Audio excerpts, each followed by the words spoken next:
Hey, what's up world? And I'd like to thank you guys for joining me. Now, I know it's been a minute, but there is a good explanation for that. See, I was held captive inside of a basement for about a month or so I wasn't able to put out videos or anything. But I was finally set free and I'm able to put videos out to you guys now. And that's the reason why I'm here doing a Take One movie review on the movie Titanic. Now, Titanic is a movie starring Chris Pratt and Jennifer Lawrence as the main characters, Jack and Rose, who are passengers upon this ship called the Titanic on a 120-year journey to this new planet called America. And along this journey, while in cryosleep, they end up waking up 90 years before their destination. And so they have to figure out why this is happening and how to fix it. Which, if that was me in Chris Pratt's position, I don't think I would be wondering why it happened. I'll probably be thinking about how many children I can put inside of Jennifer Lawrence. So by the time everybody wakes up, there'll be about 3 to 4 generations of Joneses running around that entire ship. But I digress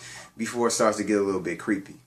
But anyway, one disclaimer I'd like to put out there, that if you saw this trailer and you expecting to go into this movie as a sci-fi thriller with elements of romance, you'll be sadly mistaken, as it's basically the opposite. And as with every single movie, there are good things about it and there are bad things about it. Let me start by getting into the good. The acting was good. I mean, it's Chris Pratt and Jennifer Lawrence basically going off of each other, and it's just them two. You're not going to really get them mailing it in or bad acting out of these two when they're proving that they are good actors. Especially Chris Pratt, who really carries this movie, which is really shown in the beginning of the movie when he's the first person to wake up, where it's just him. So it's more like a castaway in space, which you can kind of say that he was better off than Tom Hanks was in Castaway, because he's in space on a futuristic ship and Tom Hanks is on an island, and Chris Pratt has a android to talk to, and Tom Hanks had a volleyball. And he's technically not alone because he is surrounded by thousands of other people that just sleep. And then later on he gets Jennifer Lawrence. So yeah,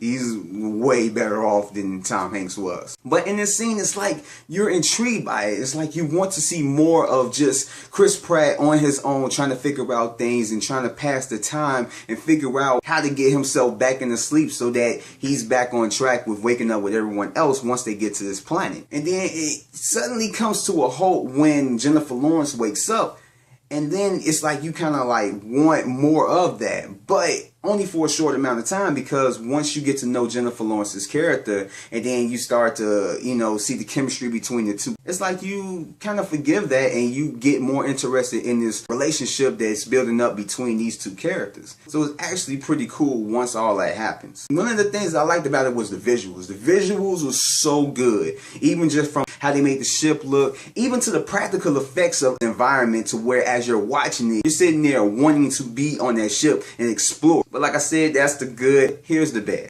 The bad thing about this is that they have somewhat of backstories for these characters, as well as the reasons why they're on the ship. And I feel like the reasons that they given, without giving too much away, because this is a non-spoiler, is it wasn't a strong enough reason as to why they got up on this ship. I thought it was going to have more drama, it's going to be more to that, but it really wasn't. Because when you think about it, it's like, okay, you're going on this voyage, and it's not like going to another state or jumping on a plane and going to another country or just clear across the world. You're going to another planet. You can't just drive to go visit people, hop on a plane to go visit them, call them up, text them or whatever, FaceTime. You're going to another planet in another solar system, and the years that it's going to take to even send contact through video or voicemail or whatever, it's going to take some years. So it's kind of pointless. So every single person that you know and love that you left on Earth, you're never going to see them again unless you watch a video or hear their voice or whatever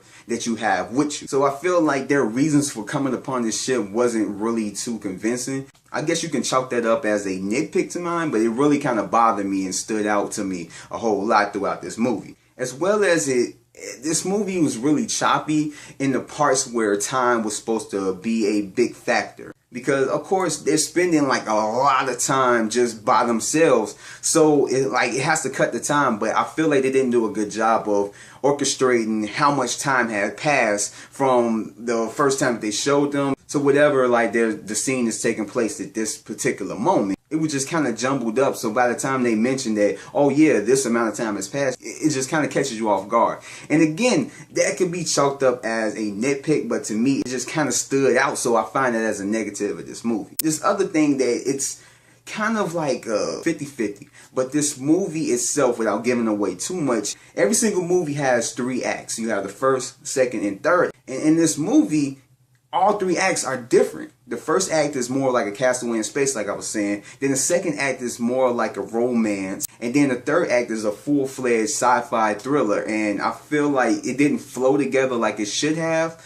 But at the same time, each part had its entertainment value for me. So in the long end, it stood out, but it didn't bother me as much. And so overall, I think this movie is good enough for you guys to check out. To me, it's worth about 2 tickets. I would definitely go see this movie again. But I feel like if you're curious about seeing this movie and you didn't know about it, or you didn't hear about it, or you weren't too interested in seeing it, I think you should give it a chance. I think that you'll like it. It's not the best sci-fi movie and it's not the best romance movie, but at the same time, I think you'll find enjoyment out of it, because I surely did. And so with that said, that concludes my Take One movie review on the movie Passengers. And have you guys seen it? And if you have, go ahead and comment that below. Like this video, as well as subscribe to my channel. That way you can get updates on all the new videos or podcasts that I do. And yeah, turn on your notifications so you can go ahead and get that. And I thank you guys for joining me, and I will see you guys next time. Peace.